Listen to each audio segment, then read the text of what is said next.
اللہ رب العزت قرآن مجید کے اندر سورۃ الانعام کی آیت نمبر 159 میں اللہ فرماتا ہے ان الذین فرقوا دینہم وکانوا شیعا لست منہم فی شیء، بے شک جن لوگوں نے دین میں تفرقہ ڈالا اور فرقوں میں تقسیم ہو گئے، گروہوں میں تقسیم ہو گئے، اے نبی صلی اللہ علیہ وسلم آپ کا ان کے ساتھ کوئی بھی تعلق نہیں ہے۔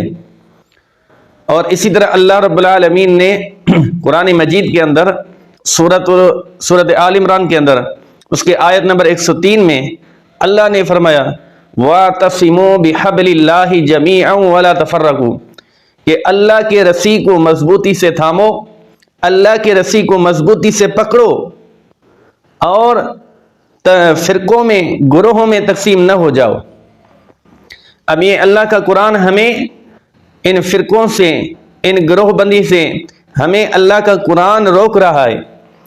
اب خود بتائیں، جس کا تعلق اللہ کے نبی کے ساتھ نہیں ہے پھر اس کا تعلق کس کے ساتھ ہوگا؟ پھر چاہے ہم اپنے آپ کو عاشق رسول کہلائیں، کچھ بھی کہلائیں، لیکن اللہ کا قرآن کہتا ہے کہ جو فرقوں میں تقسیم ہو گیا، گروہوں میں تقسیم ہو گیا، اس کا نبی کے ساتھ کوئی تعلق نہیں، وہ عاشق رسول نہیں ہو سکتا۔ عاشق رسول وہی ہے جو قرآن اور صحیح احادیث پر عمل کرتا ہے، اس کے عقیدے، اس کا نظریہ، اس کا سسٹم وہ قرآن و سنت کے مطابق ہو۔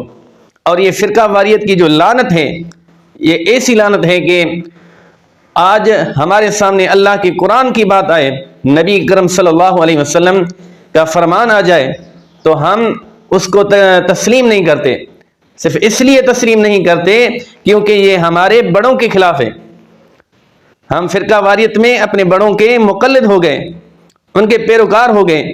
اب ہمارے بڑے جو بھی بتائیں، جو بھی کہیں، ہم جو اس پر چلنے کے لیے تیار ہیں، اور اس کے مقابلے میں اگر کوئی مخالف ہے تو وہ چاہے قرآن کی آیت سنا دے، نبی کرم صلی اللہ علیہ وسلم کی حدیث سنا دے، تو ہم اس کو ماننے کے لیے تیار نہیں ہیں۔ اور یہ آج کے دور سے نہیں، ابراہیم علیہ السلام کا واقعہ قرآن میں موجود ہے۔ جب ابراہیم علیہ السلام نے اپنے قوم والوں سے کہا کہ اللہ کے دین کی، اللہ کے سچے دین کی پیروی کرو، تو انہوں نے کہا قالوا بل وجدنا آباءنا كذلك يفعلون، ہم تو وہی کریں گے جس پر ہم نے اپنے باپ دادا کو پایا ہے۔